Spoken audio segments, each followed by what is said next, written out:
kalidad ng trabaho. Yan ang dahilan kung bakit kilalang kilala ang mga Pilipino sa New Zealand, lalo na sa usaping healthcare system. Si Bea Gaza de Guzman ng Radyo Pilipinas para sa Balitang Pambansa.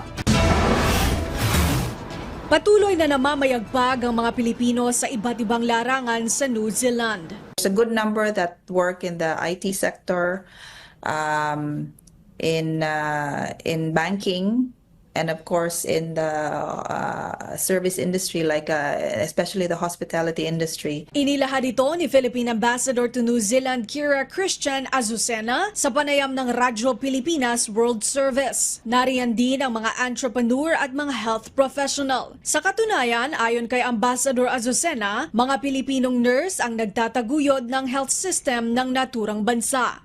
Of course, our nurses are very well regarded here.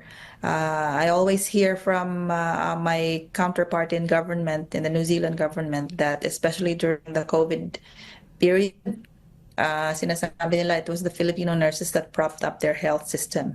Ayon naman kay Attorney Paulo Garcia, ang kauna-unahang Pilipino na miyembro ng parlamento na kumakatawan sa New Lynn sa West Auckland, New Zealand, mataas ang tingin ng mga New Zealanders sa mga Pilipino dahil sa kalidad ng kanilang trabaho. Very high yung pagtingin nila sa migranting Pilipino.